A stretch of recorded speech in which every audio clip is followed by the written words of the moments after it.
అయిపోయింది బీఆర్ఎస్ పని తెలంగాణలో అయిపోయింది. దయచేసి ఎవరు పట్టించుకోడు.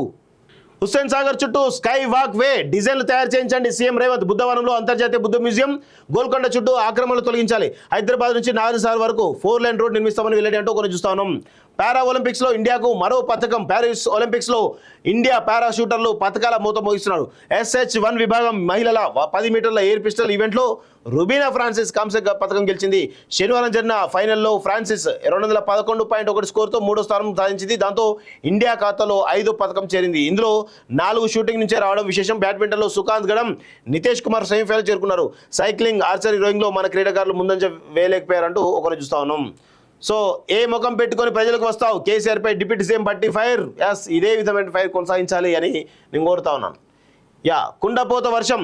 హైదరాబాద్ సహా అన్ని జిల్లాల్లో భారీ వర్షాలు, పొంగిపొలుతున్న వాగులు, వందలాది ఊర్లకు రాకపోకలు బంద్. వనపర్తి జిల్లాలో మట్టి మిద్ద కూలి ఒకరు, కామారెడ్డి జిల్లాలో కరెంటు తీగలు తెగిపడి మరొకరు మృతి. సూర్యాపేట జిల్లా హుజూర్నగర్లో 30 సెంటీమీటర్ల వర్షపాతం. ఇవాళ రేపు భారీ వర్షాలు. 9 జిల్లాలకు రెడ్ అలర్ట్, 12 జిల్లాలకు ఆరెంజ్ అలర్ట్. హైదరాబాద్ పరిధిలోని స్కూళ్లకు రేపు సెలవు. డాక్టర్లు, వైద్య సిబ్బంది, ఇరిగేషన్ ఆఫీసర్లకు సెలవులు రద్దు. అధికారులు అప్రమత్తంగా ఉండాలి సీఎం రేవంత్ ఆదేశం అంటూ ఒకరిని చూస్తా ఉన్నాం.